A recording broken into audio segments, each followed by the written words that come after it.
বলিউড অভিনেতা শ্রেয়স তালপারে গত বছরের ডিসেম্বরে গুরুতর অসুস্থ হয়ে হাসপাতালে গিয়েছিলেন। হৃদরোগে আক্রান্ত হয়েছিল অভিনেতা। বর্তমানে কিছুটা সুস্থ হয়ে বাড়িতে আছেন শ্রেয়স। কেন হঠাৎ করে অসুস্থ হয়েছিলেন তিনি তা নিয়ে মুখ খুলেছেন। ইন্ডিয়ান এক্সপ্রেসের প্রতিবেদনে সে বিষয় উঠে এসেছে। অভিনেতা মনে করেন করোনা ভ্যাকসিনের কারণেই তাকে হাসপাতালে যেতে হয়েছিল।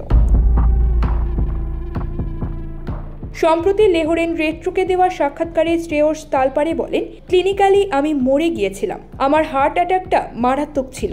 এটা যেন জীবন আমাকে দ্বিতীয় সুযোগ দিল। অনেকেই মনে করেন কোভিড ভ্যাকসিন নেওয়ার পর মানুষ যে স্বাস্থ্য সংক্রান্ত সমস্যার সম্মুখীন হচ্ছেন, নিজের অবস্থা থেকে আমার এমনটা মনে হয়। নিজের যুক্তি আরও জোর দিয়ে অভিনেতা তার জীবনযাপন নিয়ে কথা বলেন। তিনি এ বিষয়ে বলেন, আমি কখনো ধূমপান করি না, এমনকি নিয়মিত মদ্যপান করা থেকে বিরত থাকি। আমি সম্ভবত মাসে একবার পান করি। তামাক কখনোই খাই না। আমার কোলেস্টেরল একটু বেশি ছিল, তবে এখন সেটা স্বাভাবিক। আমি এর জন্য ওষুধ খাচ্ছিলাম, আর তাই এটা স্বাভাবিক প্রক্রিয়াতেই ঠিক হয়েছে। এমনকি আমার কোনো ডায়াবেটিস নেই, ব্লাড প্রেশারও নেই। তাহলে এই হৃদরোগের কী কারণ হতে পারে?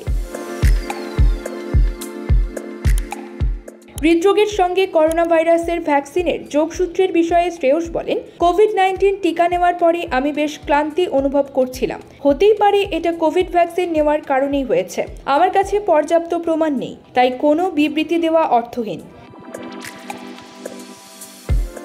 শ্রেয়স হিন্দি এবং মারাঠি সিনেমায় অভিনয় করে দর্শকদের মন জয় করেছেন। তার অভিনীত জনপ্রিয় হিন্দি সিনেমার মধ্যে আছে ইকবাল, ওম শান্তি ওম, গোলমাল রিটার্নস, হাউসফুল 2। শ্রেয়সকে শিগগিরই কঙ্গনা রনৌতের সঙ্গে ইমার্জেন্সি সিনেমাতে দেখা যাবে। News desk, focus TV.